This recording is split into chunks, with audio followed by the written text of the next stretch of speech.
everyone, and welcome to Smooth On's Mold Making and Casting YouTube live presentation featuring the duoMatrix Neo series. We're going to be looking at ways to color and get casting effects with duoMatrix Neo today. So thanks for joining here. Hello. Who's going to be monitoring the live stream questions that are going on today. And we have Alex Hazard, who's going to be here manning the video controls. I'm Janessa Portner. I'm a technician here at Smooth On, and I'm really happy I get a chance to talk with you today about these materials. If you have questions, please feel free to ask in the chat. We're going to do our best to answer them, but if your question doesn't get answered, feel free to reach back out to us. We have a customer support page that we're going to put the link up to so that you can submit a ticket and get your question answered individually. I want to let you know we have a phenomenal team here, and they're going to be able to help answer your questions through email as well as over the phone if you want to give us a call too. So don't hesitate to reach out to us with your questions. So before we get started, why don't we review a little bit about what we're going to learn today. So today, we're going to review how release agents can be used to make your life a little bit easier when you're coloring the duoMatrix Neo. We're going to talk about ways to color the duoMatrix Neo with the Buddy Rhodes Pure Collection pigments. These are powdered pigments, so it's a new process to learn working with these materials.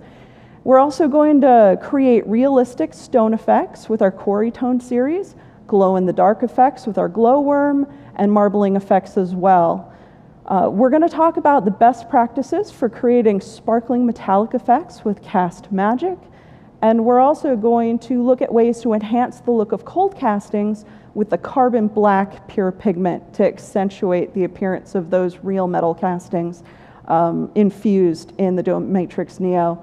We're also going to talk a little bit about some advanced casting techniques with these materials, and we're going to talk about ways to prepare the duoMatrix Neo castings once they're made for painting and exteriors as well.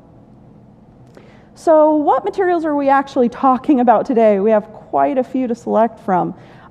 First of all, we're going to be featuring the duoMatrix Neo, which is a polymer modified gypsum. We're going to talk a little bit more about this casting material in just a little bit. We're also going to show you the Buddy Rhodes Pure Collection pigments. As I was saying earlier, these are dry powdered pigments, and you have a real range of colors to select from. We do have some additives for the duoMatrix Neo product. We have the Matrix Accelerator, which can help accelerate that pot life and cure time, and the Matrix Thickener, which can increase the viscosity if you're doing rotational casting. We're going to review a little bit about ways these additives can be used with the duoMatrix Neo as well. The Matrix Chopped Fiberglass, you're going to see some examples of for increasing the strength of the duoMatrix Neo in thin sections. We're going to talk about some of those release agents, the Sonite Wax, as well as the Ease Release 2831 are going to be the best options for working with the duoMatrix Neo. We are going to show you some examples with the Cast Magic powders, as well as the glowworm glow-in-the-dark powders. There's a blue and a green we're going to show you featured with the duoMatrix Neo. We also have the Quarry Tone granite effects and our metal powders as well for cold casting. We're going to be showing you some examples specifically with the bronze. And with that, we can get started. So thank you again for joining us. With the duoMatrix Neo, you might be looking at some different casting options into your silicone and urethane molds that might be an alternative to resins. So this is a polymer modified gypsum, and what does that mean? Essentially, it's a gypsum system that is more lightweight, stronger, and more moisture resistant than a gypsum or plaster option. And with these additional additives, you can even be very versatile in how you use it, such as shortening that pot life so you can create more castings faster or move your process forward at a pace that helps your process. So the duoMatrix Neo generally is a 2-to-1 opaque white casting material, just like you see here. It's a really popular option for architectural elements, for theming elements in public spaces, as well as sculpture and many more different types of castings. But one of the reasons it's so popular is because it certifies to the highest flame rating available, the UL 94VO, the ASTM 84, the Class A flame rating. So it gives you a lot of options for creating those theming or public space installations, and it can be sealed for exteriors as well. We're going to review a little bit more about those painting and sealing options towards the end of the presentation today. So there are different ways to cast this material.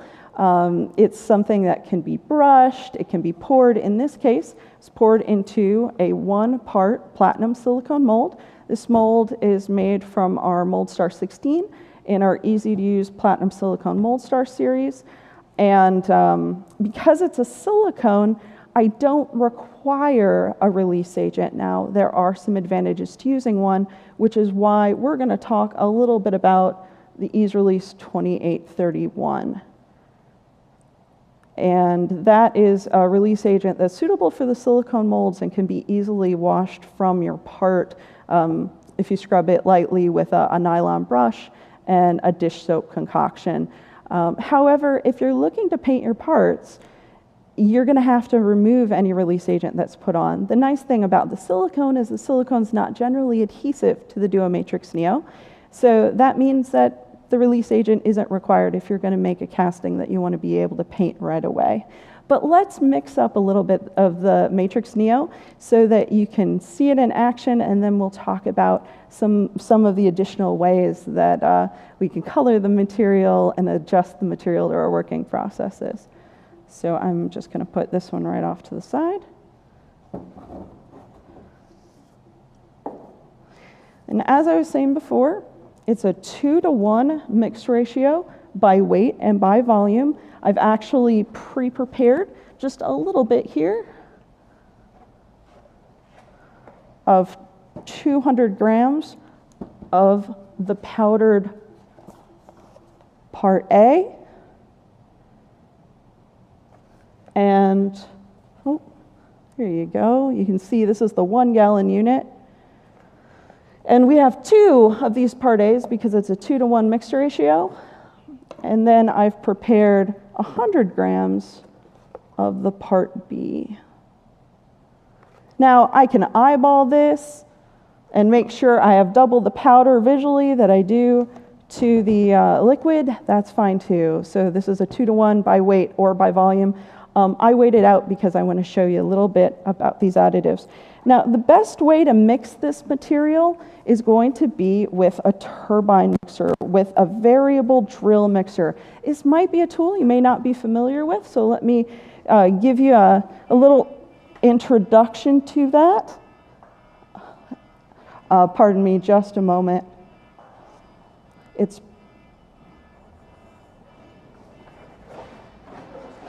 okay. All right, we're just going to go ahead and continue and mix this. So with the variable drill, this is the power mixer that I was telling you about. Apologize for that sound here. Hopefully you can hear me okay. And this is just a standard variable drill mixer. I have it on a lower setting so that I can control my speed when I'm mixing these materials. And what you see here going into the drill is the turbine mixer that we offer here at Smooth On. So it can mix the material and the powder and liquid together. It doesn't matter which direction it's going to mix evenly. And normally the turbine mixers have a longer stem to them. We've trimmed them down just a little bit so you can see me in the frame okay. And we're going to use a few of these as we mix today. So I'm going to make sure I put on my personal safety equipment, got my gloves on. And I'm always going to mix my powder into my liquid, just like if you're baking, to help reduce any lumps in the material. So I've got my mixing container.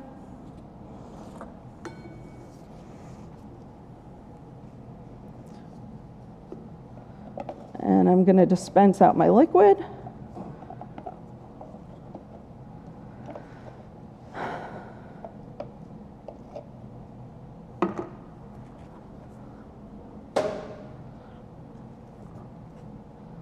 And because I'm mixing such a small amount here, I'm going to pour a little bit of that powder in.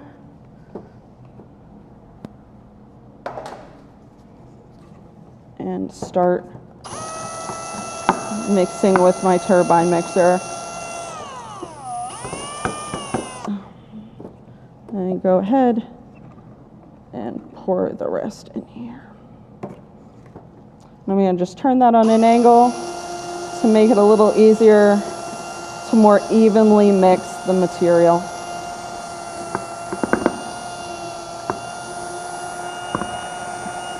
And I'm making sure to scrape the sides and the bottom.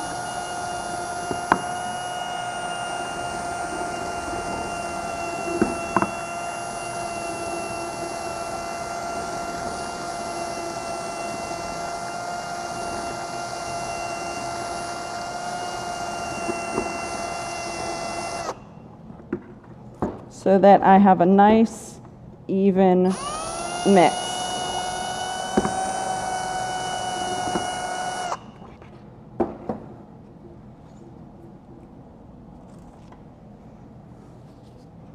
We go in and make sure I don't have any powder on the sides or bottom. And the reason I was mixing the uncolored duoMatrix Neo is I want to show you how this pours over your mold and how these different additive systems work for this material. So now when I'm done with my mixer, just gonna mix a little bit more. I'm not gonna go over 2 minutes, but I just wanna make sure I have as thorough a mix as possible.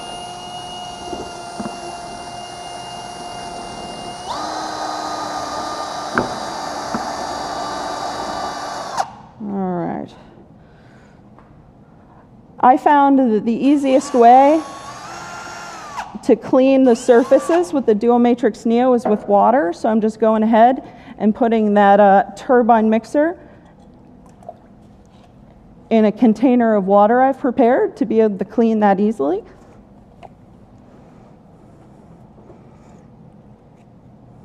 And if I were going to pour into this mold, at this point, I can just go ahead and pour the material, the mixed Matrix Neo, into the lowest point of my mold. You can see how low viscosity that is.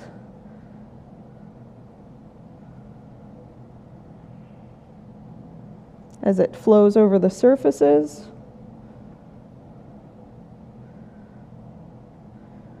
And one of the ways this material can be used is by slush casting it to cover those surfaces, reduce the surface tension, and give a better surface quality.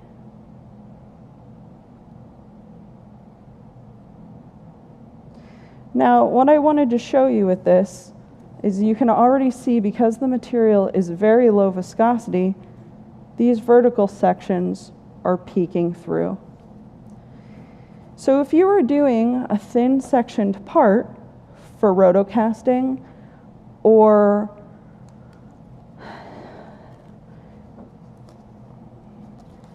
you were going to put a fiber, a chopped glass, in a layer behind this, you would have to do several more layers to build up that thickness to evenly coat your surface detail. Now, if I was just pouring it all at once, it would settle out, and at this point I could pour behind that material. But let's take a look at those additives I was telling you about. For example, one of them is the matrix thickener. And the matrix thickener can be added to thicken the viscosity so it better covers those vertical sections. So I'm just going to pour this out, what we have remaining.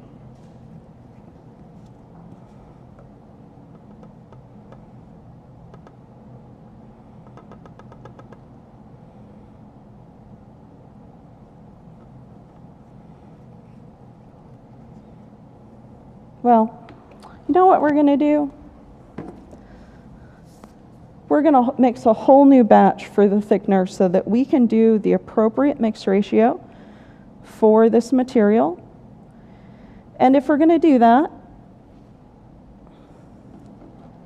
we want 200 parts of the powder to make a thicker consistency, and we want 100, just like before, parts of the liquid. So I'm just going to dispense out the additional grams that we need.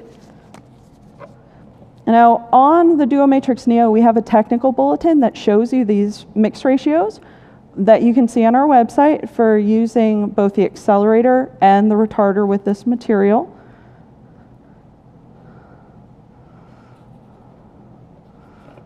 And we're going to pour 100 grams of liquid with our gram scale.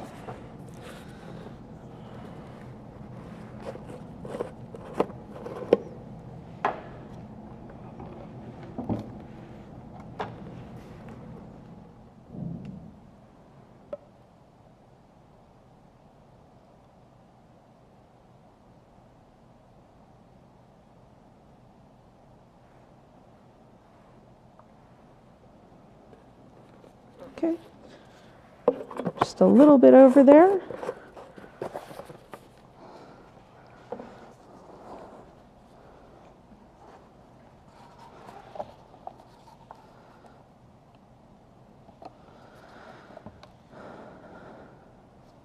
So trying to get that down to that 100 grams.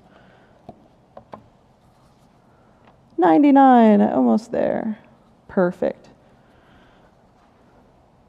You always want to use an accurate gram scale down to 1/10 of a gram.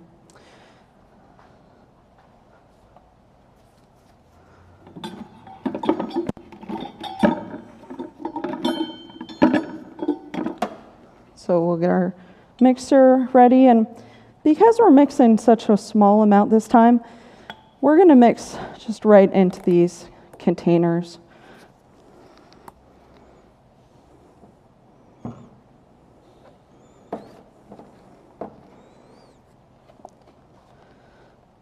So I'm going to dump my dry part into my liquid part. And mix just a little bit more.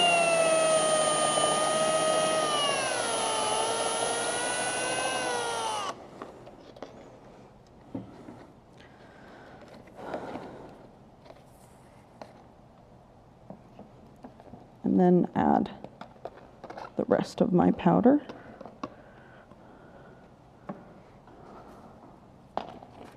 And go ahead and continue to mix.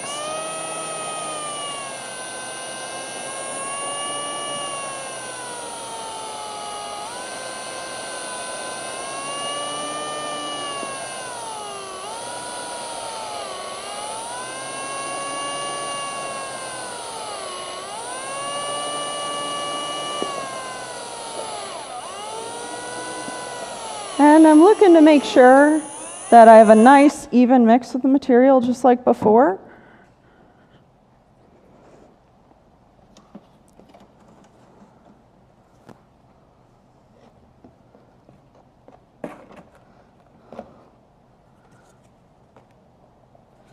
I'm going to go ahead and scrape the bottom, scrape the sides.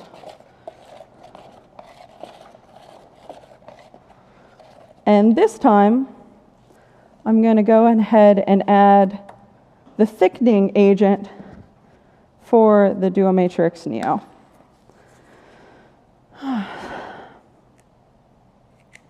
And I only need to thicken this material 1 gram.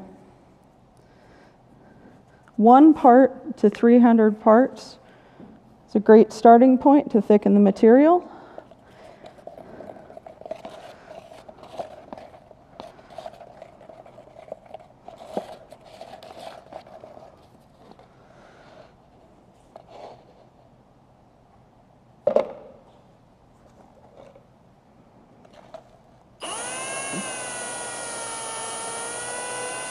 And I can already see that mixed viscosity has increased rather significantly. So you can see now it's holding that vertical surface really nicely. So when we apply it to our mold this time,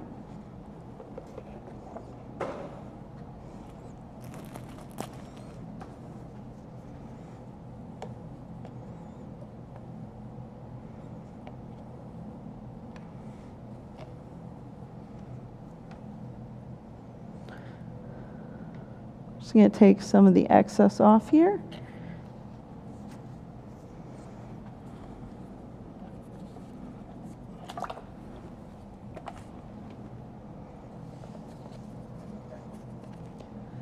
We can brush it on and get a significantly thicker surface coverage and more control over where that material goes. And this is great because when we color and pigment the material, we don't have to do layer after layer. We can mix our colorant in and then brush a nice even coverage over our surfaces. So that's how the duoMatrix thickening agent works. Janessa, quick question, or actually a comment. We had somebody asking about using multiple colors in a casting.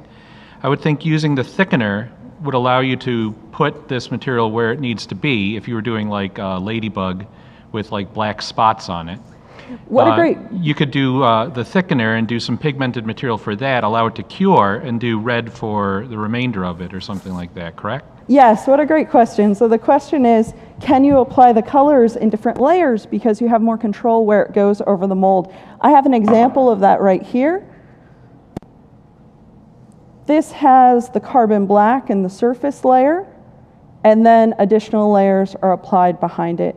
In fact, the duoMatrix Neo bonds to itself really nicely, so you could use a more painterly approach to your application to focus in your colors into certain areas of your mold that you have access into. Now, if you can't brush into your mold, that's where pouring into your mold and then rotating it might be a better option.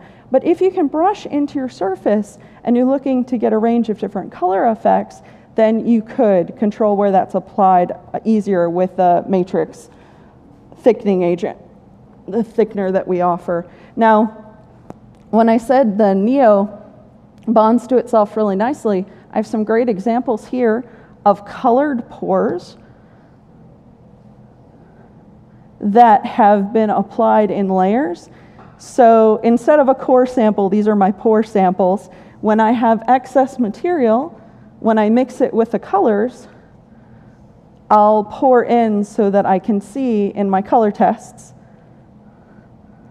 what color appearance I'm generally going to get in my mold surface. So if you are looking to brush the material onto your surface, you also, I would recommend the Ease Release 2831 release agent to help keep the silicone from causing the Neo to pull away from that surface so you have a more even coating. So you can see with the thicker material that we've applied, it will hold those verticals much better instead of settling out with gravity. But if you also are looking to brush onto your surface and get as much detail as possible, the Ease Release 2831 can help facilitate that as well. Now this mold though doesn't have any release agent applied to it. As I said, being a silicone, it's optional. So now that we've mixed up the Neo, at that 2-to-1 mix ratio, let's take a look at how the material mixes when color's introduced.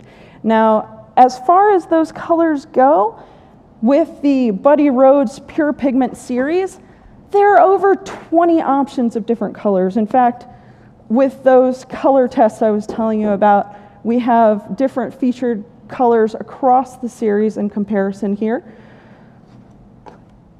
And colored examples as well.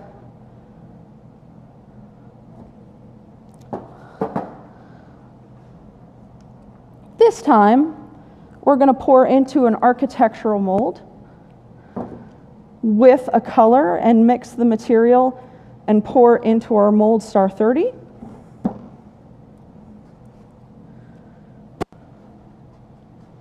Actually, we'll just set these right off the side. And the different colors have different attributes. They do have recommending loading ranges that are different from color to color. And we can talk about some of those differences as well. And one of those reasons is because the colors themselves have different particle sizes.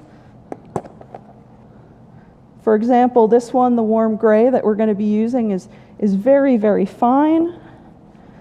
Just going to pour some into a cup so you can see the particles are very small. So generally, we're looking at about 3%. There are some pigments that have a significantly more concentrated particle size, and those are the super products. So in the Buddy Rhodes series, there is a super yellow, a super red, a super green, a super blue, and a super violet. And those materials, generally, you're going to want to stay lower in that range from that 1 to 3%. In the case of the super red, like you see this example here, you won't need more than 1%. And we wouldn't recommend going over a 1% loading range with the super red or the super violet because of how concentrated these colors are. So let's mix up some of the color, and I'll show you how that differs. But before we cast this, I would really like for us to be able to demold it and take a look at it before we end the presentation today. So I'm going to use the Matrix accelerator to get a faster pot life and cure time with this material. Normally, the duoMatrix Neo has a 30-minute pot life, a 90-minute cure time, but I want that to be just a little bit quicker. So to mix the accelerator and have a faster pot life and cure time, I have the accelerator here in the powdered form.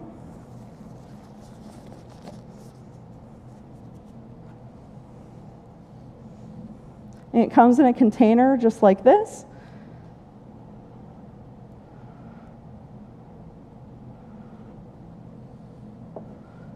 And I'm going to add that to the appropriate amount of water. So we recommend 40 grams to 480 grams of water. And once this is mixed up, I can reuse this accelerator in projects in the future. I don't have to use it all at once. In fact, we're going to use a very small amount to get a very dramatic shortening of our pot life and cure time.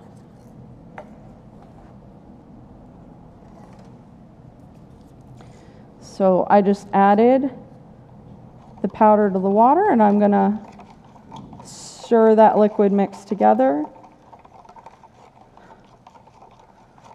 until I don't feel those granules any longer.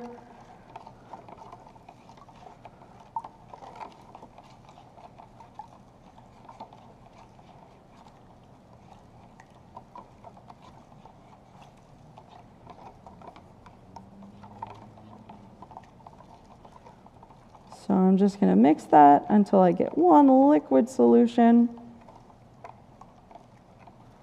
and let that settle out. And now that I have the accelerator combined, I'm actually going to transfer that to a labeled container so I know what that mixture is. I have a little bit of granules left, so I'm going to keep mixing just a little bit more until that's all mixed up.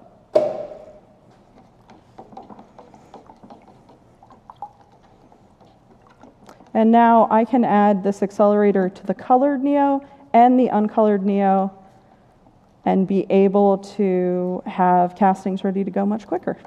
So very, very easy.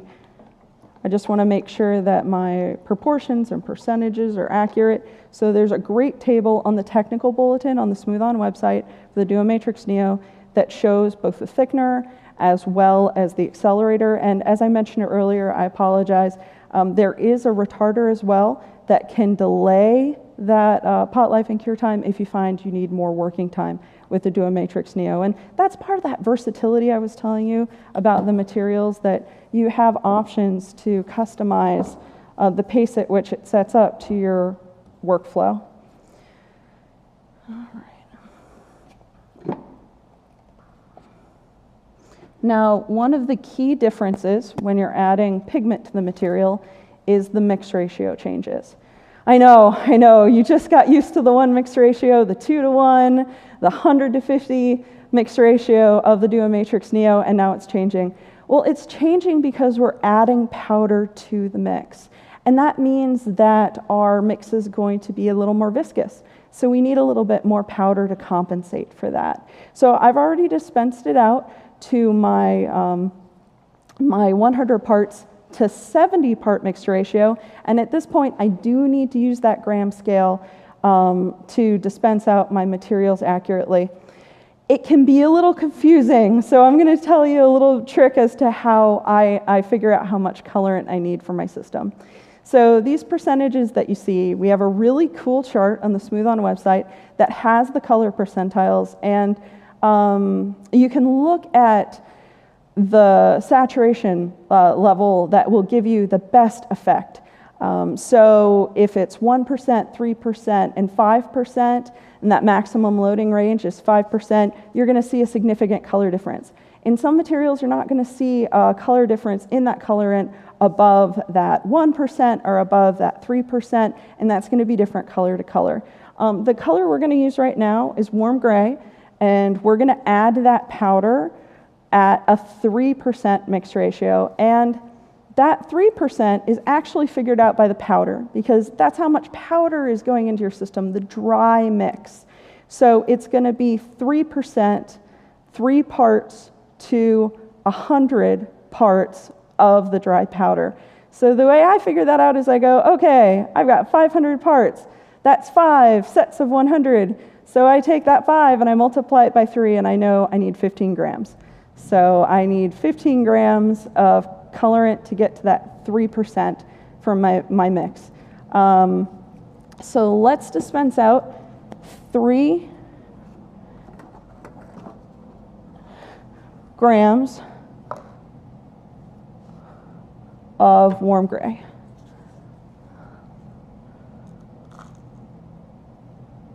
All right, so I had 2 there. So if I was just doing 100 to get that 3%, I would have 3 grams, but I'm doing 500 parts of A, so I need to bring that up to 15.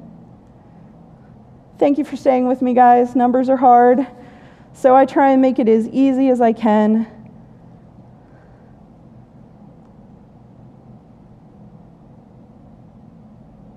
And there I am at 15 grams of the dry colorant.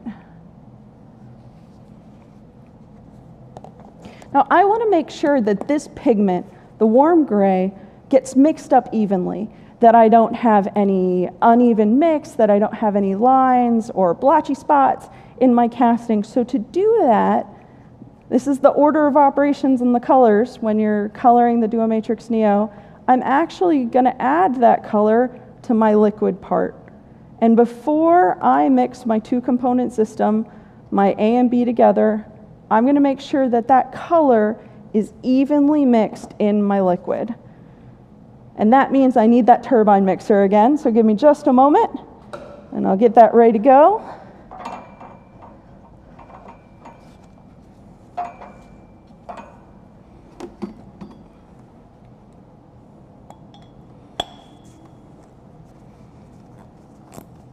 So very easy to add that attachment. And I'm just going to mix that powder into the liquid.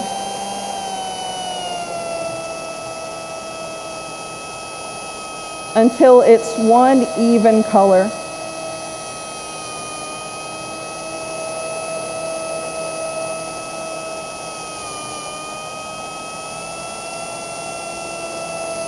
And you can see that the color itself isn't quite reflecting that gray that I thought it would be.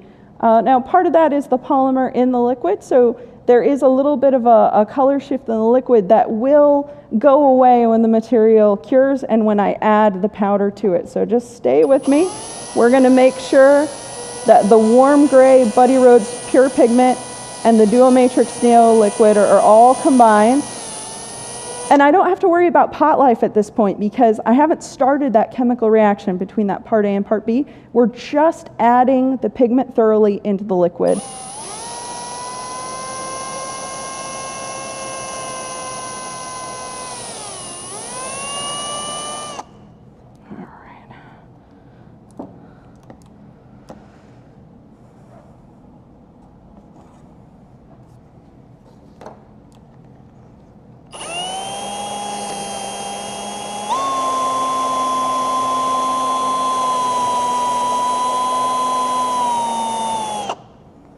Okay, I'm going to scrape the sides and the bottom, but it looks like a nice even mix.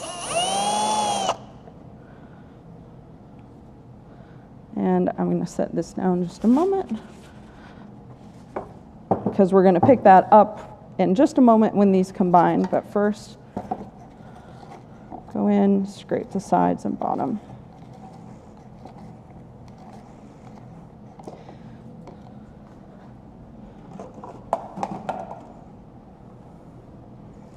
And as I was saying before, you always add your powder to your liquid. So let's put the liquid in first.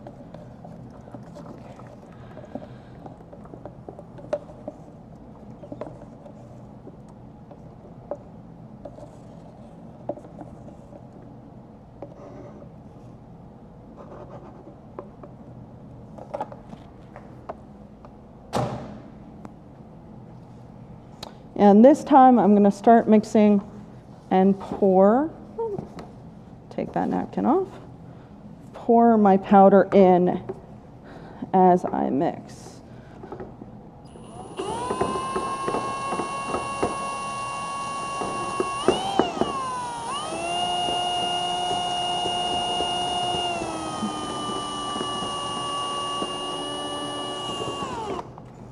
Now I don't have 3 hands, so I'm going to tilt just a little bit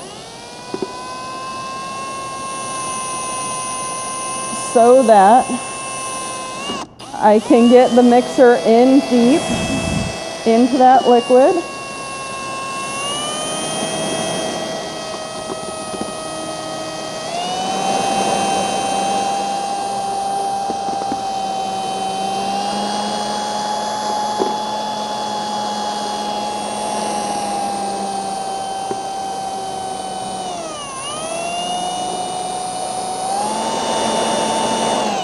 And that blue color shift has gone away, and now we're seeing more of that gray, that ultimately, that warm gray is going to be the final appearance of our casting.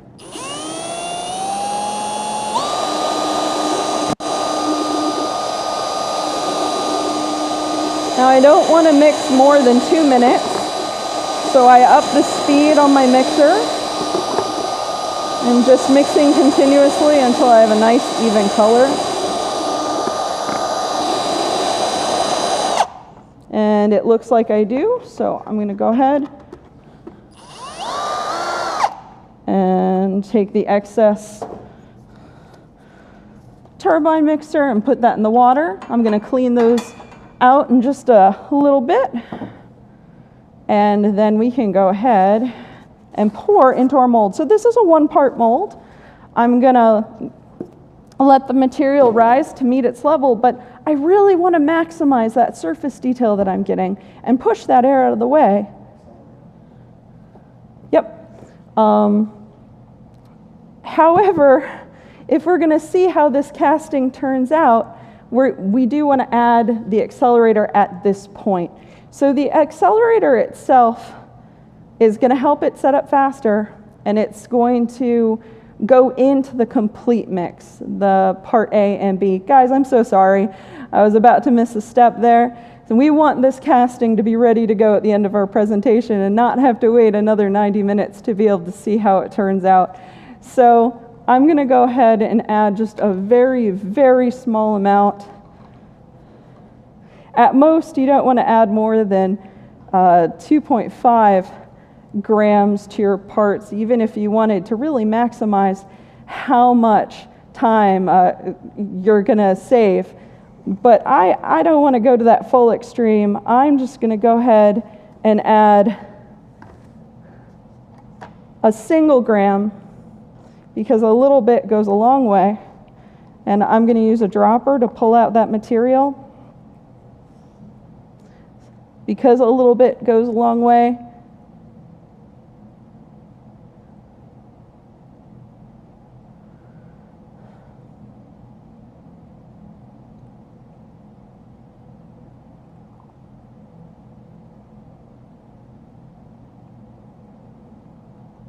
so that I have 1 gram of accelerator added now that everything's mixed up with the color.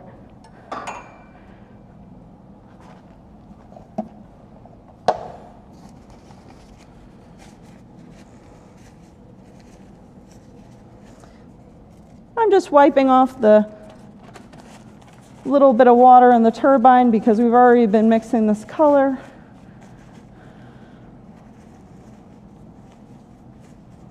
Just going to take some of the excess off,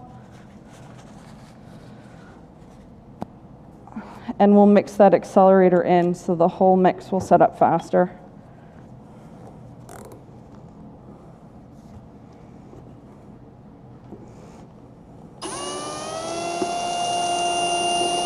So now we have our color in, we have our accelerator. If you wanted to do a rotationally cast application, this is where you could also add your thickener to your mix.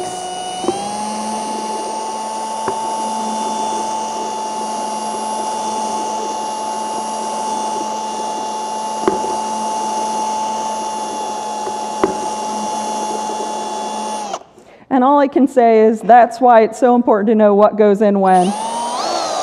It's actually really straightforward. Your part A and part B combine together to start the chemical reaction, but then the additives go in after they're combined. It's just knowing how much to add by percentile is going to be different with the different additives. And now that's ready to go. And I'm going to use a slush cast method in this case, so I'm just going to pour a small amount of material into the mold. This is a MoldStar 30 silicone mold. And the duoMatrix Neo with the warm gray and the accelerator in it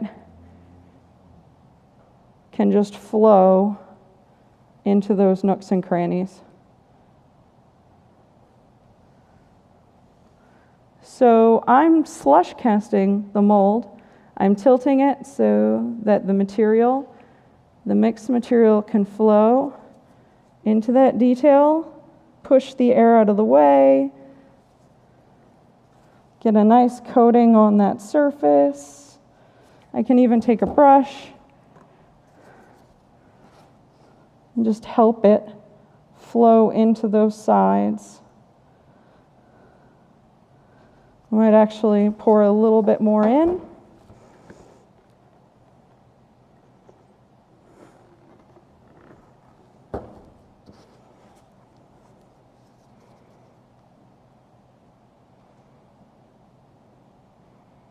Make sure that I don't see any of the blue peeking through. I'm just helping it flow, directing that flow right to the edges.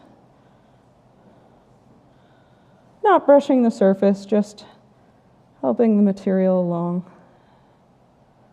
so it pulls up on the sides. And now when I turn it around, I can see that I have full coverage on all the detail in the mold, right up to those edges.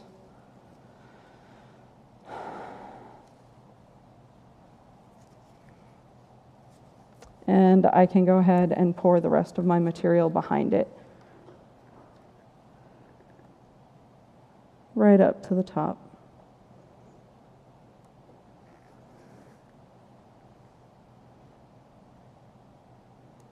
So generally I'm pouring to the lowest point of the mold and then letting that material rise to meet its level. By pouring in a longer thin stream, what's called needling, I'm helping reduce air entrapment in my casting as well. I have a little bit of excess here in the container. I'm going to go ahead and scrape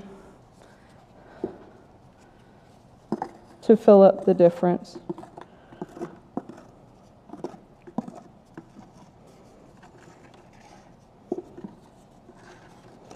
Do we have any questions from the live stream about any of the processes we've been showing so far?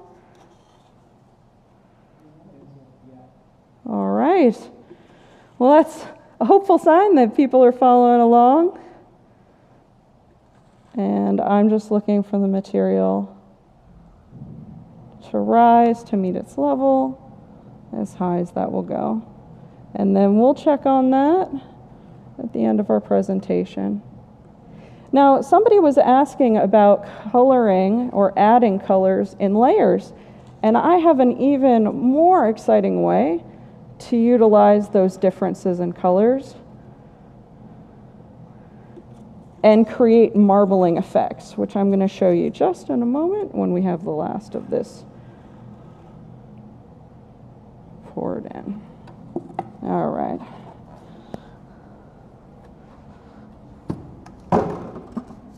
An interesting question did just come in regarding the mixing containers. Would you be able to wash those out and reuse them? I would be concerned about washing this out in a sink because it is a gypsum-based material and you never really want to have that go down your sink. I would think that you'd want to let it cure in the container and then kind of just break it out when it's cured up. Yeah, the question is about reusing the mixing containers that you see here, the polyethylene containers that we're using. Generally, we always recommend using clean, disposable mixing containers to help reduce the potential for cross-contamination between batches. However, in this case with the gypsum, when it, well, I can give you an example here. If I had any splash or splatter when I poured into the polyethylene tube, I was able to go in after it dried and wipe it away, just flake it off the sides of the container so that it didn't affect the other layers that I was pouring into it.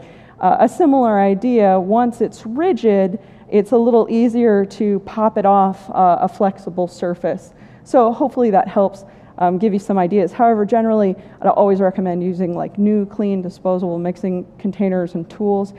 In this case, because we're doing a little bit of mixing here with the turbine mixers, I am using water to wipe it away from surfaces when it's uncured. So in fact, I just had some on my arm a moment ago. I made sure to clean that off with just clean water so that it didn't dry against my skin. So I'm always observing those safety precautions when I'm working with the materials. But moving on, we're gonna move this colored mold out of the way for us.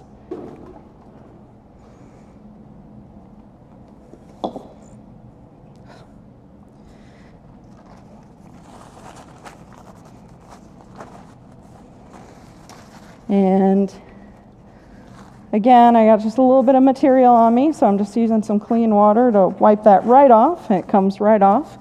I want to show you some of those marbled examples I was telling you about. Now, duoMatrix Neo isn't translucent, it's opaque. So when you're talking about a marbling process, What you're really talking about is a marbling effect between multiple colors. So what this means is that multiple colors are going to be prepared in the same pot life when they're still liquid and then poured to create veining effects that come through and create the illusion of some translucence in their mixing, but the materials themselves are going to remain opaque. So this is a little different than if you're trying to create a translucent marble effect. What we're doing is marbling. So just a little bit different, but very, very dynamic. And you can get some incredible marbling just with one color and a white material, just like we had mixed up previously. So let's see. Why don't we go ahead and mix just a little more material, and we can use a different color so that we can do a marbling technique. And I'll show you how that works. So we're going to have a primary color, and then we're going to have a support color. And now that we've seen those mix ratios, this time we're going to use our gram scale to dispense those out of those containers.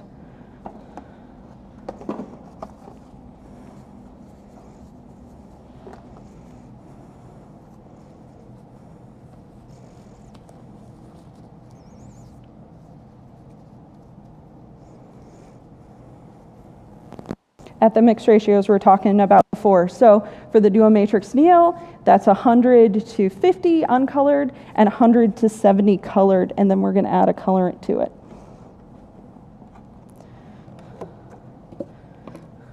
So why don't we start literally with the 2 to 1.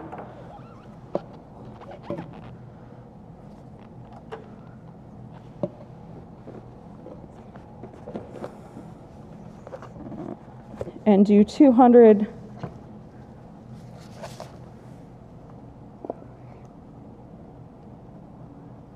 Sometimes it's a little easier with the wide mouth of the cup to actually use a go-between cup, just a clean paper cup, to be able to bring that into the percentage that we want. So I'm going to do 200 grams of my powder.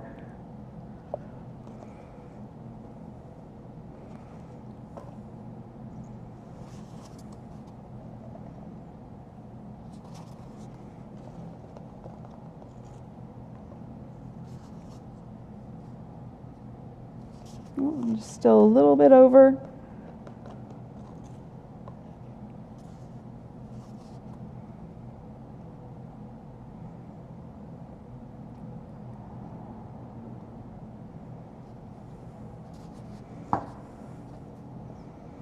So there's my 200 grams. And then 100 grams of my liquid.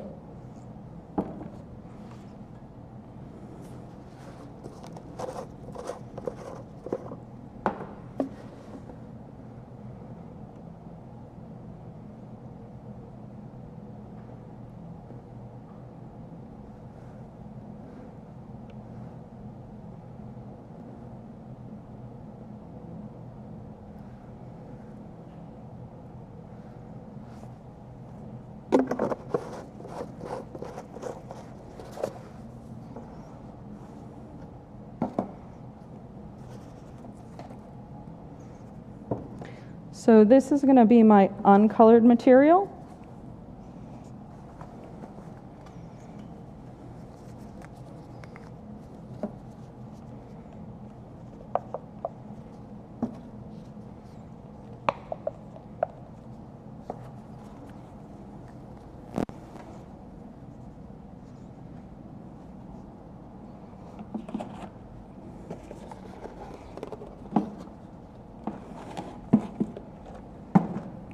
And this is going to be my colored material.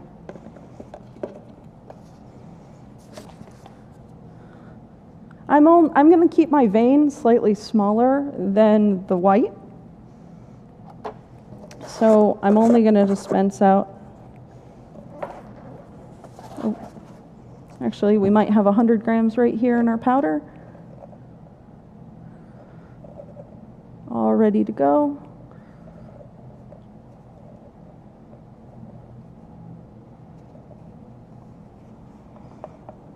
Pour that extra back in. And this time, we're not using that 100 to 50, we're using that 100 to 70 because this is going to be our colored batch. So we need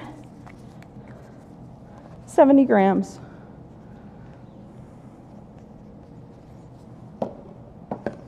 Of our liquid.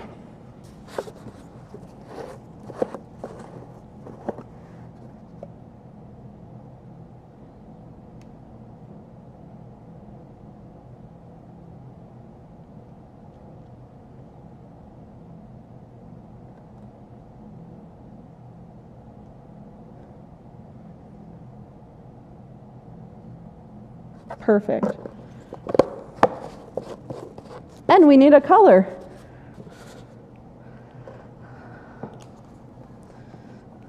Let's use a bright blue and have something that really stands out.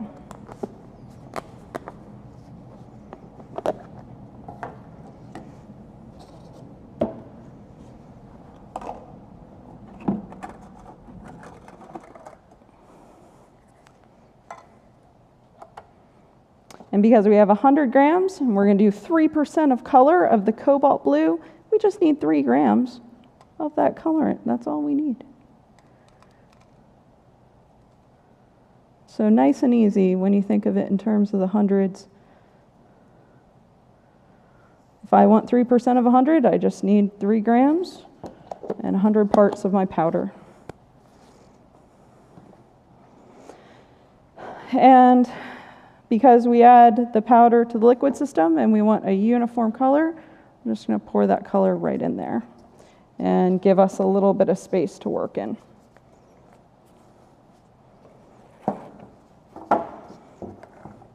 And then we will marble these 2 colors together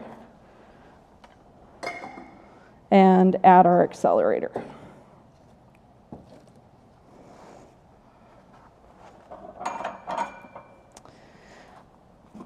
So we were talking about reusing equipment, so because my turbine mixer has been soaking in there, it's real easy just to use clean water, just wipe away the excess material, make sure that's clean and good to go to help reduce any cross-contamination between batches. And let's do the uncolored one first, so we can keep the same mixer.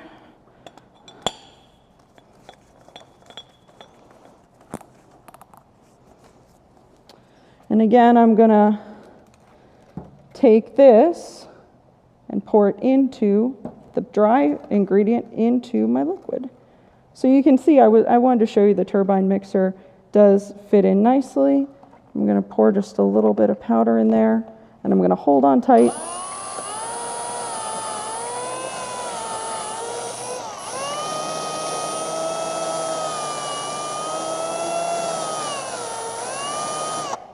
So you can see that liquid mix come together.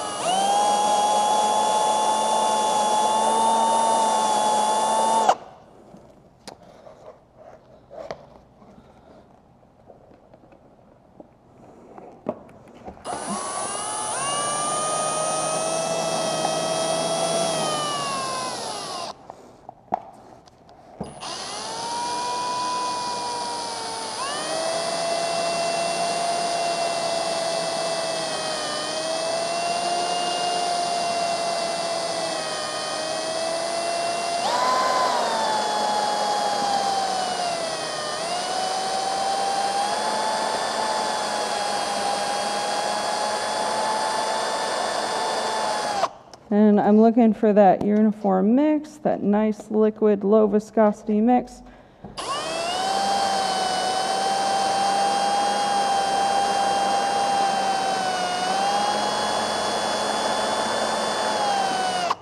And if at this point I want to add just a little bit of accelerator, now's the time to do it. So I'm just going to eyeball that gram out of my dropper that we measured out before.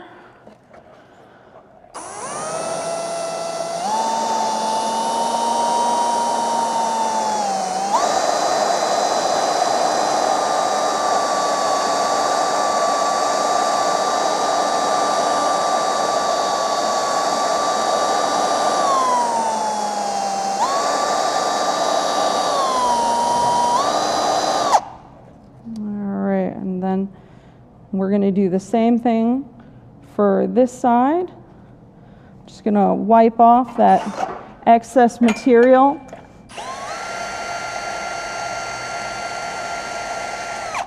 Even though I'm going to be mixing the two together, I don't want to throw off my mix ratio.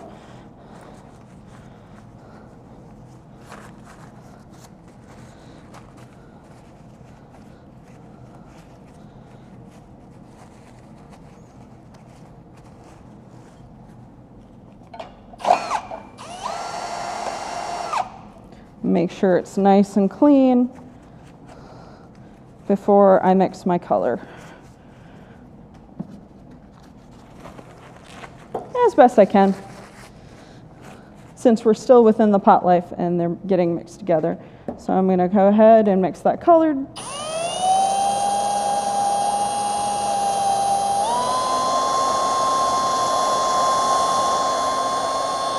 And you can see that nice cobalt blue, almost the same color as the Turbine Mixer.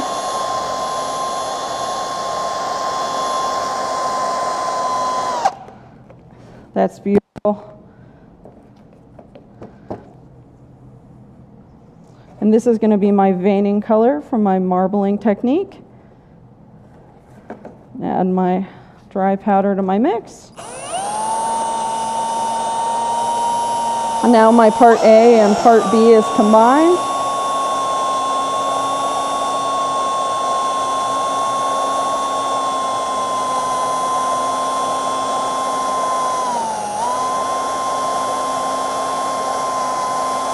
And so I have two pot lives that are very similar, but I want to make sure that they both have a very similar pot life, so I'm going to add that accelerator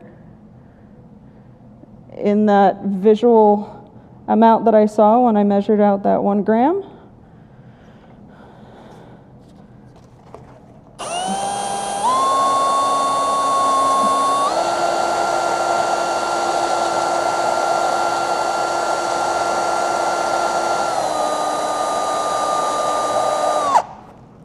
Mix just a little bit more. Being careful not to mix for more than 2 minutes because I don't want to accelerate the pot life just from the mixing alone. Let me take off this turbine so it can start to clean off that excess. And we have 2 colors that are ready to be marbled. I'm going to change out my gloves so that I don't get any of the powder or unmixed material into these two. And to do my marbling technique, I want to make sure I have a nice, cleanly distinguishable vein. And to do that, I am going to pour one material into another. So this is going to be a simultaneous pour of the 2 different mixes with the 2 different pot lives. And I'm just going to give the one that I want to be the bulk of my color a head start with my vein and then pour my vein into it. So I'm creating a tiered effect by pouring one into the other. Now there are many different ways to make a mold or a casting. For me, I find this is a really nice way to get very distinct veins for a material that is not translucent, it's opaque. And I might choose to cycle around the mold just a little bit to really maximize where those veins go until I get it filled to the top.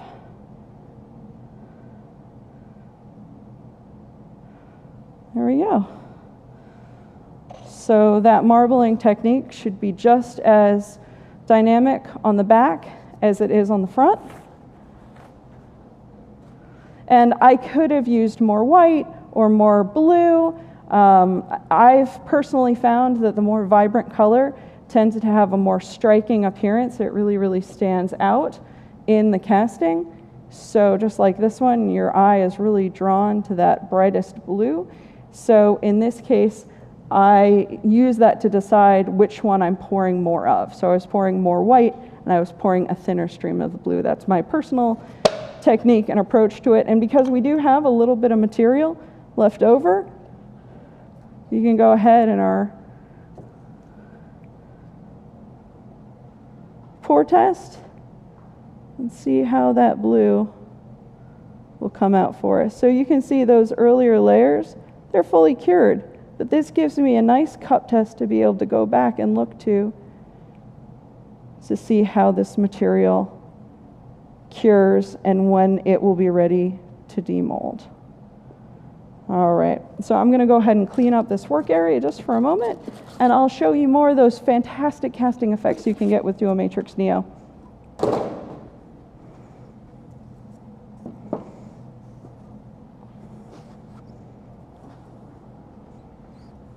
So the next casting effect we're going to talk about is the Cast Magic series.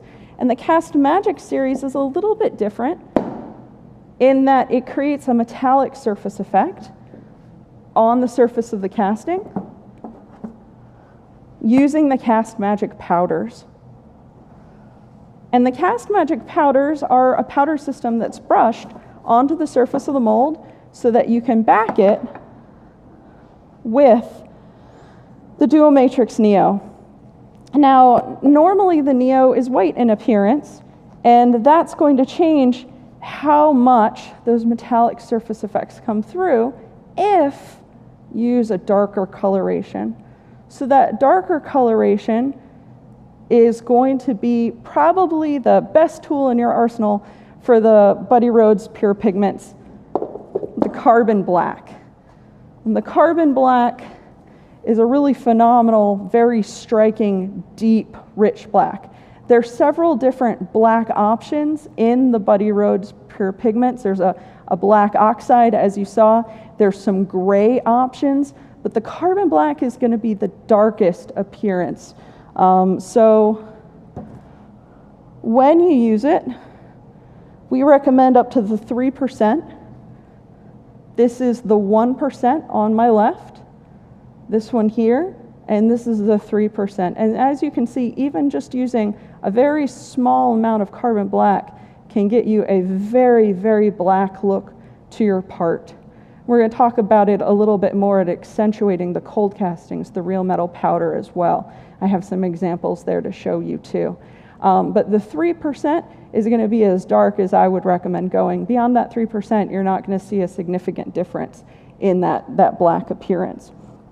So with the Cast Magic, you get a metallic effect right on your surface, right off the bat, by brushing the powder into the surface. Just like this. So we have a mold already prepared with the Cast Magic. I don't want to move, I'm just moving this out of the way a little bit because I don't want to disrupt that marbling that we did, but we'll see that cure right in front of us. So this is the Cast Magic. We have a lot of different Cast Magic products, and on the Smooth On website, there's a duoMatrix Neo page that actually shows you with a white back or a black back casting different aesthetic appearances with the Cast Magic series. So this is the Bronze Anchor Cast Magic that's been used on this mold, and we're going to back this with the Carbon Black infused in the duoMatrix Neo. And I'm going to be able to give you an example of what those look like in terms of how that changes the surface effect. So in this mold with the Bronze Anchor, this brighter effect is the Cast Magic, the Bronze Anchor, with the white uncolored duoMatrix Neo.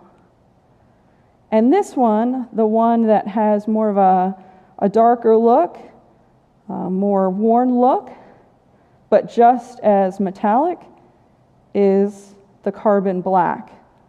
Same Cast Magic surface, metallic and ready to go, but different backs, creating that result. Now, unlike a metal cold casting, once this is pulled from the mold, you're not post-processing it. It's going to be metallic right off the bat, but they're not going to have that additional weight that a cold casting has, because the metallic effect in the Cast Magic isn't actually metal.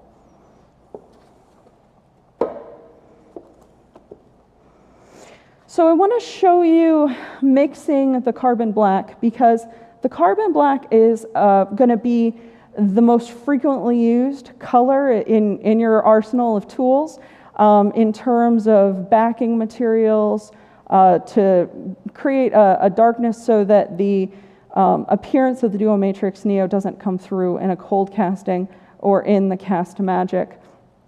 But it's also a unique material in that it is extraordinarily lightweight. So the packaging on the Buddy Rhodes Pure Pigments, these are the 1 pound packages. They come either in the bag or they come in the container. So this carbon black, you can see how dark that pigment is.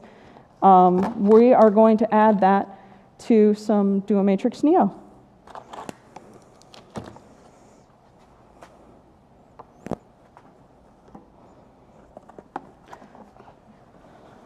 I'll go ahead and get my gloves on.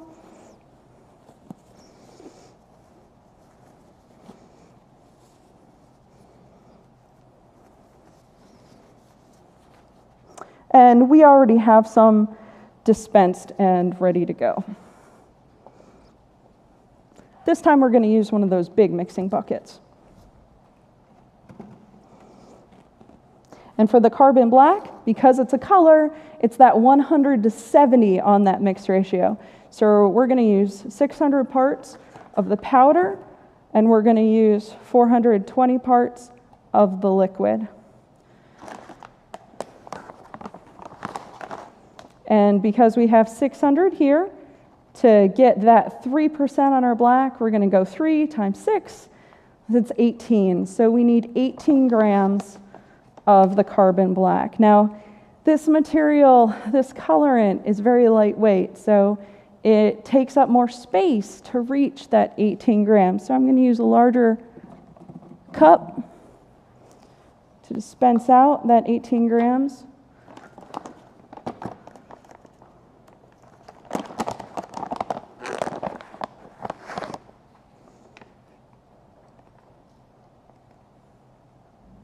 And make sure that I can read those numbers, so I'm getting that as accurate as possible.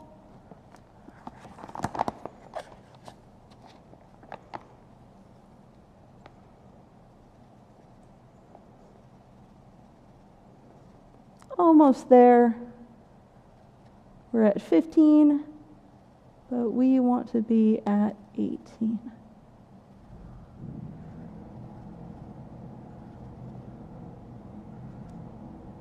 All right, 18 on the button. So you can see, unlike the color that we mixed before, we have a lot of carbon black here to be able to get that 3% mix ratio. Actually, I'm just going to leave that right here for the moment.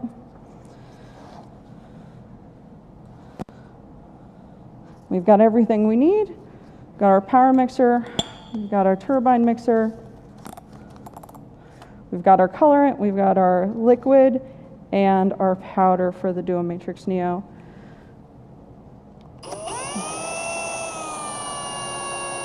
And because I'm adding so much colorant, I'm going to go ahead and mix while I dispense out that powder. And set that out of the way so I can hold the container.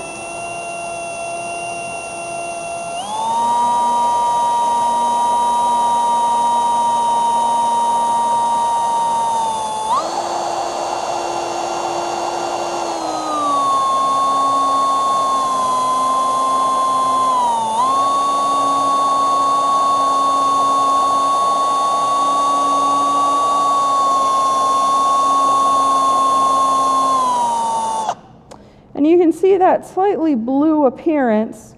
That's going to go away in the moment when I add that powder to it. And I am going to go ahead. So I can scrape the sides and bottom into the mixing container.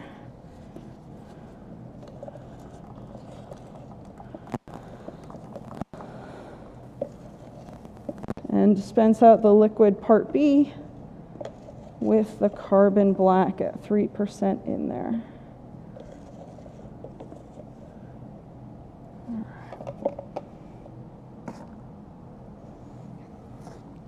And I'm going to go ahead and dispense the powder into the liquid.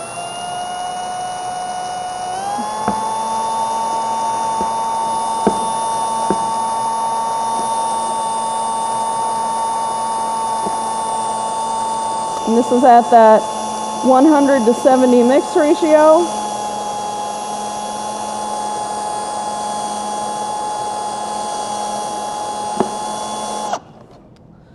I can move that out of the way.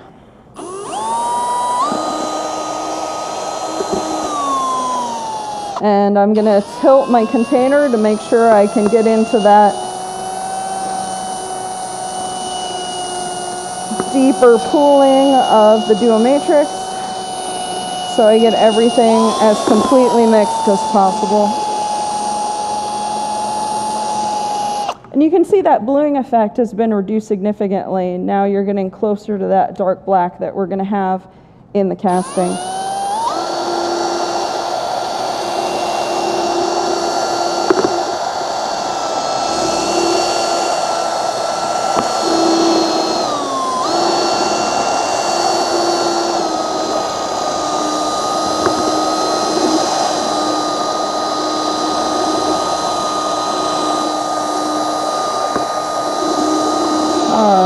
Now I have an even mix there.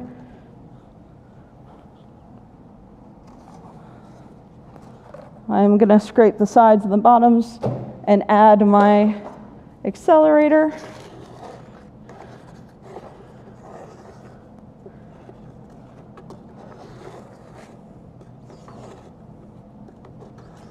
This time I'm going to add a little bit more accelerator because I have a larger batch of materials. And scrape the bottoms and scrape the sides. Make sure I have that mixed as thoroughly as I can.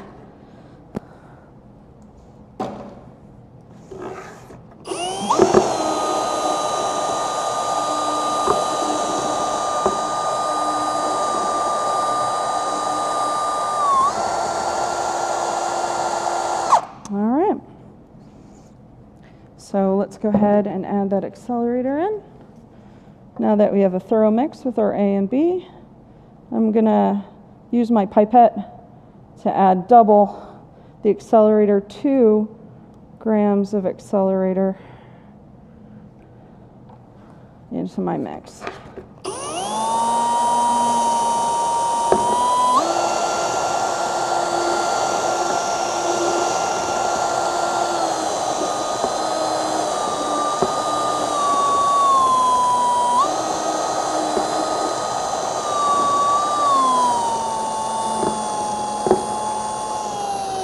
I'll tilt that one more time.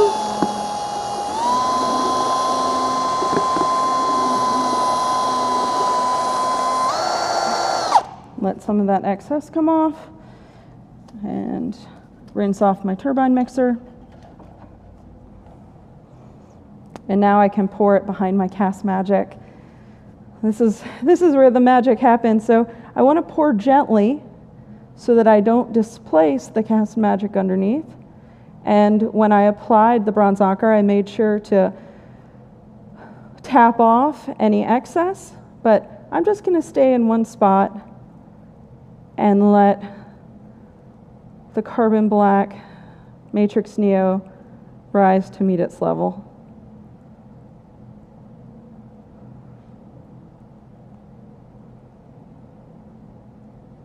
And we're going to have a little bit of extra black that we're going to use to talk about and do an example with for cold casting. All right, right about there. And we still have some time, and we're going to let that set up for us. So you can already see that the marble example we did is no longer liquid in the top. That accelerator is really working. It's got a firmer skin. It's gone past its pot life and moving towards that full cure.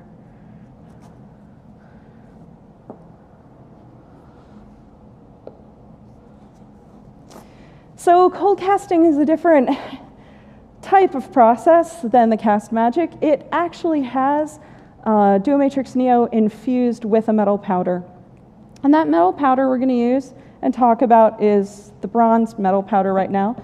But there's a fantastic video you can check out on the website showing in more depth how this process occurs. There's some really wonderful videos featuring the processes we've talked about today with duoMatrix Neo, such as coloring the duoMatrix Neo. And with the cold casting, I definitely recommend checking out that video. So when the casting first comes out of the mold, it may have a slight patina effect on it. Now, you can maximize that patina effect as well. There's some coatings that can be used, ferric nitrate, for example, and cupric nitrate can be used to actually accentuate a patina effect if that's what you're looking for, because it's actual metal infused in the duoMatrix Neo, and you'll feel that weight. These castings have more of a heft to them. They have more of a weight because of the metal powders themselves.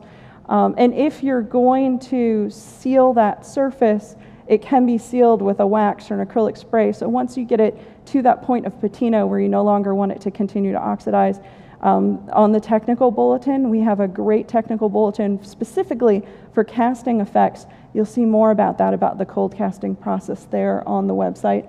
And then once it's polished up with a steel wool, and this is actually a copper, you can see that shine, that metallic shine really pop. Now we're gonna pour a bronze example, but with the bronze, when I was saying that that patina effect will happen in your initial casting, don't worry, you'll still be able to polish that up to get a part that looks and feels, although lighter weight and at room temperature, like an actual bronze casting, and that's that metal powder shine through. So it's the same process and casting material. This side just has not been processed with a steel wool, and you can use a shoe polish as well to accentuate that surface, to bring out, to abrade that surface to reveal that metal powder. Janessa, we actually had an interesting question about this material curing. Compared to a urethane resin or an epoxy resin, this material doesn't exotherm the way that those do. It doesn't necessarily heat up the same way when it cures, correct? So the question is regarding the exotherm of this product. Does it heat up like a resin? The different resins are mass sensitive. They're going to generate more heat and a greater mass. I can tell you there is a slight exotherm on this material, but that's also going to depend on the makeup of your part.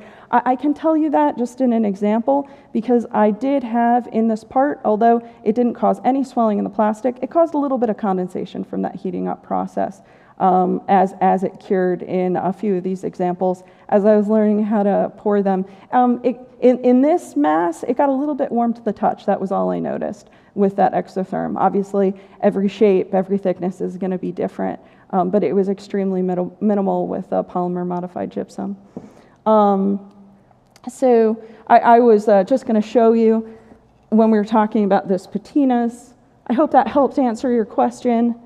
I'd say that I'd always recommend doing a small test, then you can see how that works in your part. I typically recommend thickness tests, like pouring at 1/4 of an inch or an inch thickness. Sorry for those of you who aren't on who are on the metric system. I tend to think in inches myself, but Sometimes just pouring in a clean disposable mixing cup and letting it set up like these pour tests, it really can help you see how that material is going to perform. Here's a patina example that is side by side with that beautiful polished example with the cold casting.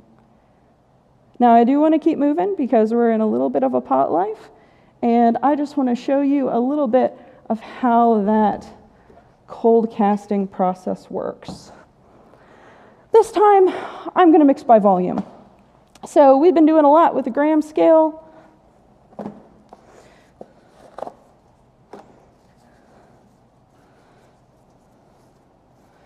And we're still going to want that 100 to 70. And we're going to be adding our color by weight.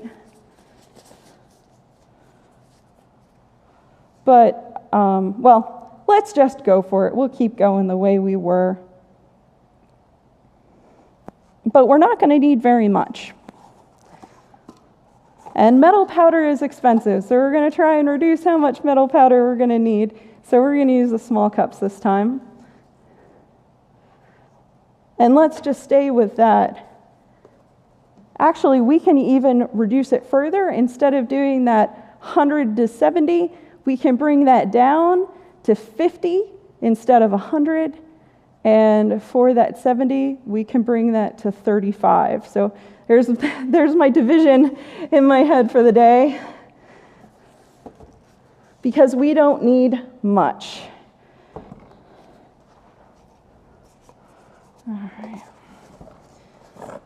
So because these containers are so big, we do offer trial size units. Those are going to be the smallest units that we offer the duoMatrix Neo for you to be able to try. Let's see if we can get to 50.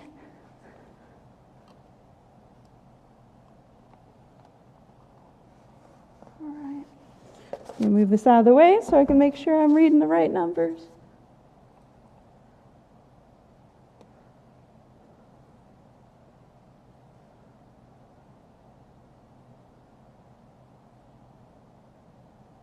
Perfect.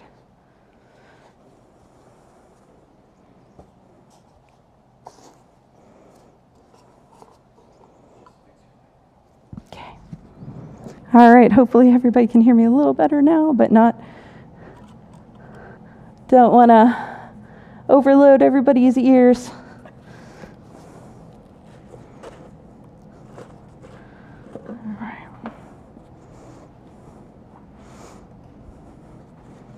And I'm actually going to do that dispensing trick where I just pour into a smaller container to try and get that to the 35 that we need.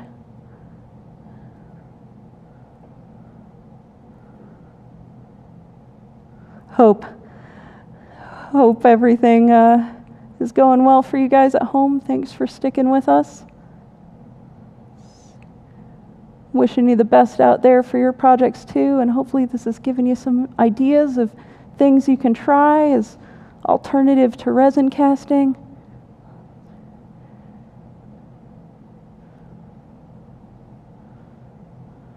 All right, and I'm happy with that. There's our 35. I do want to point out on these containers, they have some really great direction and they're very important. They say shake or stir. I made sure to thoroughly shake these before we started today, but it's a good practice to get into to do your best to make sure that's thoroughly constituted before you dispense it out as you can. Okay, so you might be familiar with cold casting with a resin where you're doing the 1 to 1 and then by volume. The trick here to get those gorgeous effects that you saw with the metal cold casting is actually to go ahead and add a little bit of carbon black. So that carbon black we were talking about is going to darken that metal powder.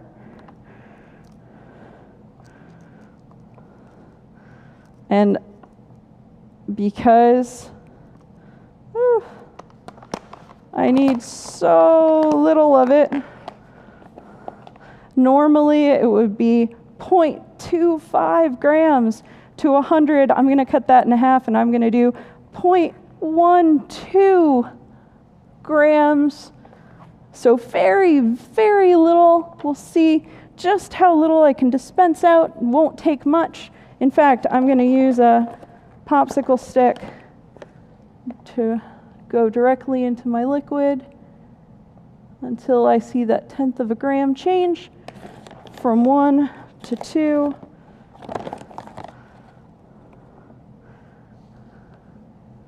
There we go.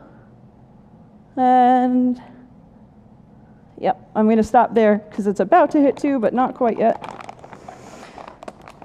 All right, so for turbine mixing in this particular case, we're mixing so little material that I'm actually just going to try and stir that up as good as I can, as thoroughly as I can. And now I have my liquid, I have my powder, and I need my metal. And that's the bronze that we're going to go with here. So I'm going to set my liquid and powder off the side. And I'm going to do the same amount of bronze as metal powder. And I'm going to do it double. So the mix ratio we recommend for the for the cold casting, for the metal powder itself, the actual bronze metal powders, is the 100 to 70, although you have a little range there for color. And then with the bronze, you're actually going to double that amount. So instead of 100, we're going to do 2. So for us, because we have that amount, I'm so sorry, we're doing 100 grams to the mix ratio.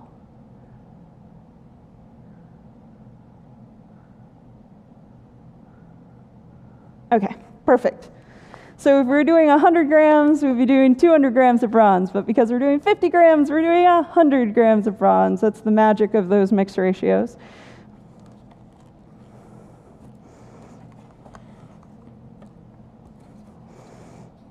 Because you can really feel the weight of that metal powder. And I'm going to combine my powders together.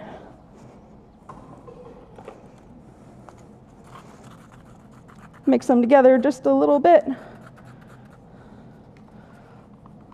And then I'm going to pour that into my color and liquid mix. And that's going to thicken it up very much, but still give me, there we go. So that's the metal powder infused in that layer.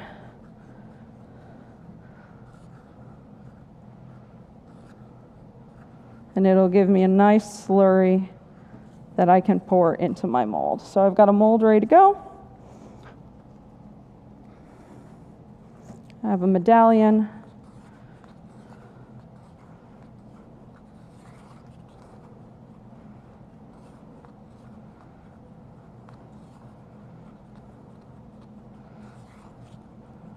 And we're not going to have time to be able to pull this one in our presentation, so I'm not going to worry about the accelerator right now, but you can see that bronze coming through. Even though it's an opaque material, even though we've added carbon black to it, you can see at the percentage we recommend that metal powder is still very visible in the cold casting. And I have a complete mix on it. I'm going to go ahead and pour into the lowest point of my mold.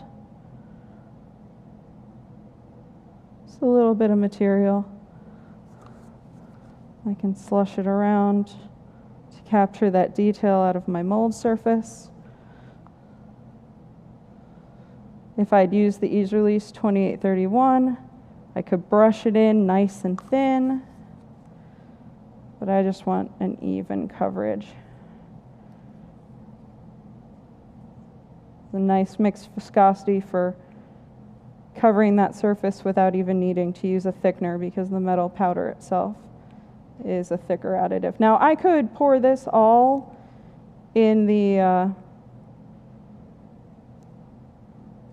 in a solid cold casting with the metal powder if I wanted to, but since we have this wonderful black, what I can do is wait a little while for this to set up and then back it with a black. Let's pretend we've waited in this particular case, and I'll just give you an idea of what that would look like. Normally, you want to wait so that you don't displace any of that metal powder from the surface. So I believe we recommend 15 to 20 minutes.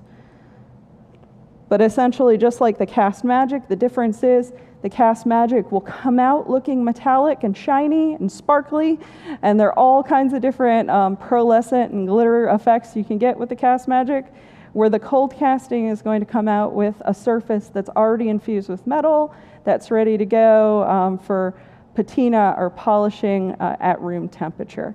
And so that's the marbling process, which is almost ready for us, but not quite.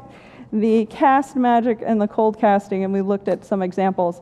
And after this, I want to show you my very favorite of the casting effects with the duoMatrix Neo, something you would not expect from an opaque material at all, which is how our glow powders work. So before I move on, are there any questions about the cold casting or Cast Magic process or any of the color mixing that we showed? I'm sorry about the math. This is where I strongly recommend looking at those wonderful documents we have on the Smooth On website showing those ratios and trying them out for yourself. And I was saying even those tests can be beautiful and tell you a lot about how these appearance effects work. I will say before I move on that one of the critical things I've seen for Cast Magic is to use a glossy mold. If you use a glossy and shiny mold, you're going to see that sparkle even more just from the surface texture of the mold that you're casting into. If you had a mold that has a lot of texture, like let's say a wood grain, for example, you might not see that sparkle come through quite as much. So typically I would recommend to considering a glossy original model or a sealer and release agent combination when you make your mold that's going to give you and maximize those glossy results if you want to cast something in the duoMatrix Neo into it. With that example specifically too, I did want to show you that one of those ways on these very, very sharp corners to really capture that detail, if you have the equipment to be able to do it, we were going to talk about some advanced techniques. You can pressure cast. You can make your mold under pressure, which is going to take any of the air that's entrapped in your mold making process and make it very, very small when pressure is placed on it to really then pressure cast your casting and maximize that detail that you're going to get out of that polymer modified gypsum when you cast as well. And that is another way to get those really beautiful sharp edges and not have to worry about bubbles. It's the best way to create a casting, pressure casting that has the most reduced bubbles, help eliminate bubbles as much as possible in the appearance of your casting. Another option too is to vacuum to gas. You can vacuum to gas the duoMatrix Neo. And so when we've mixed this, and even using the turbine mixer, which is how we recommend for best results, is turbine mixing the material, you're entrapping air in the system. So if you have the option to use vacuum to gassing, you can also help pull that air out of entrapment before you cast. In this case, we've done all of this by hand. It's low viscosity materials, but if you did find you were using that extra equipment, that's where that additive, the matrix retarder that we offer, can give you more working time depending on the needs of your studio and project. Okay, I didn't want to miss that. I know how important that is, especially when you're getting really, really detailed parts. And this one is detailed as well. I want to show you our glow powder. So the glow powder, the glowworm that we do offer, is compatible with duoMatrix Neo. I'm going to do my best to shine a little light on these guys. Because the duoMatrix Neo can be used for exterior, we have two very special gnomes here that can glow for hours and hours and hours. We have a great picture of them that we're going to put up in a moment, but I can show you. You'll be able to see a little bit with a UV light. Even with all the bright lights of the video studio, our glowworm green and our glowworm blue, and it just shines right through. Even, you wouldn't expect it, right? So this is a duoMatrix Neo being opaque. At the same time, when you have saturated the liquid polymer gypsum with the glowworm, you wouldn't know. It's consistent all throughout. Even though it's not a translucent material, you can really see that glow come through. And when properly sealed, these can be used outside. So that's another option. And here they are with the lights off. So you can get an idea of what they look like with the glow powder. So this is at 200 parts glow powder, but you can always find a range that works for you for the aesthetic effect that you're looking for. And you can always paint or sand or tool the castings as well once they're made. So just another option to consider. As far as those sealers and that painting process, there are oxane sealers out there that we have two specifically that we've seen give the best performance with the duoMatrix Neo for exteriors, but your part can also be painted. There are some recommendations on the technical bulletin for those specific products. I would say to give it a try. If you're looking to do a small test, do a small maquette or test piece. Like in this case, these are about the smallest gnomes I could go, but I could always scale up from there. So another option for this material that, again, is an advantage that a resin may not be able to offer you, but something that you can still get really outstanding detail with and some really creative options with as well. So those were all the finishing effects I was looking to show you. I do have an example I would like to show you for a thin section part to show you that color going all the way through and a painted effect, which is also made with the duoMatrix Neo, but is extremely lightweight, made by my colleague Milo, who's going to be presenting a U2 Live next week.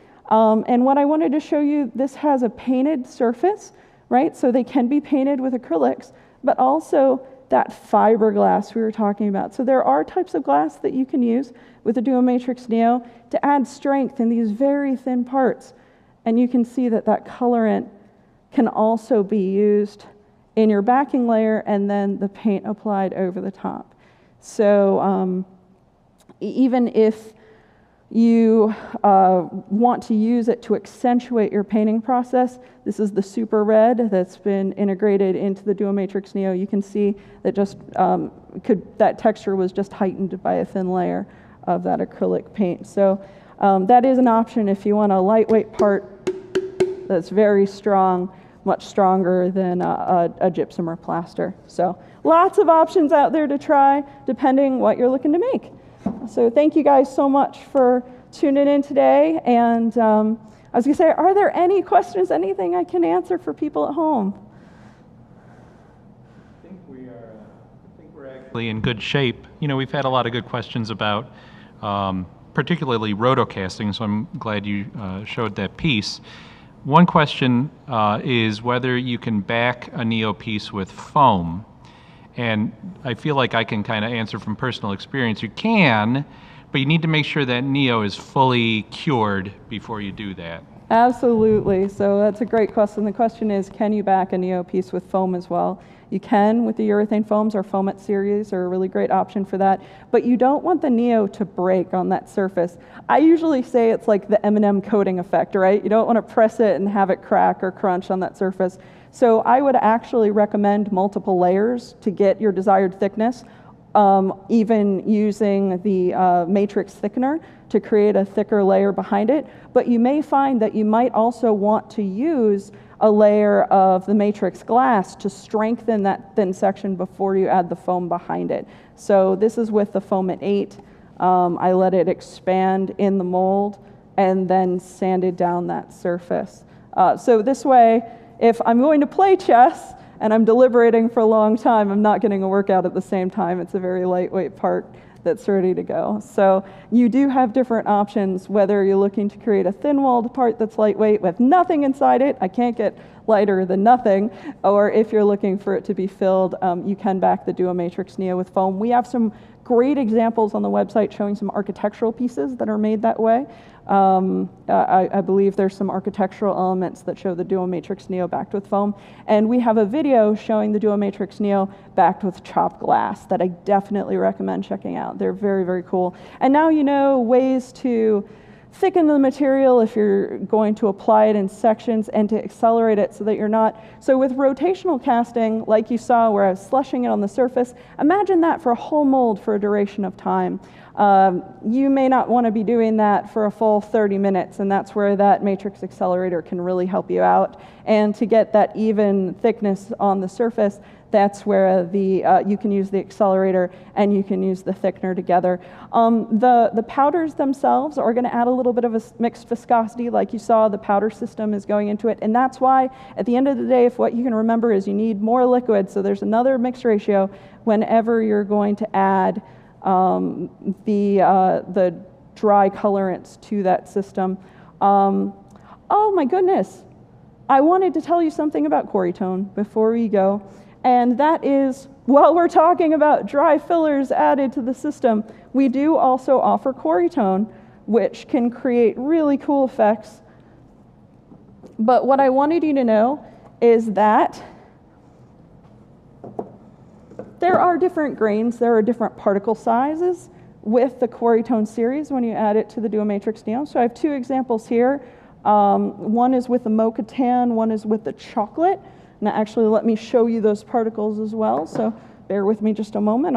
I've got a lot of things going on at this table. We've got a lot of different color options. So here's the mocha tan that you can see. I'll go ahead and there you go.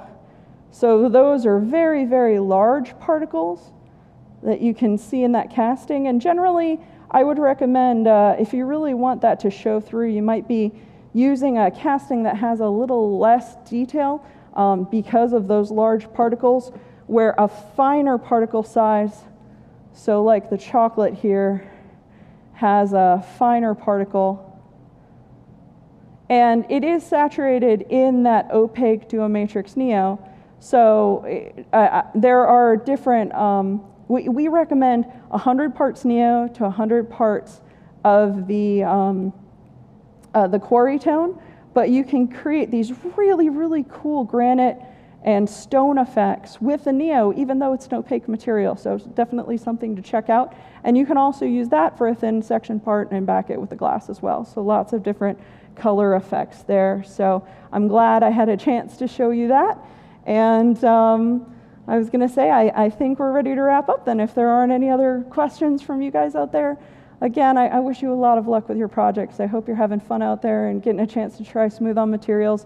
We are going to have another YouTube Live presentation next week, next Thursday at 12:30. Look forward to Milo showing you more about cavity pore applications.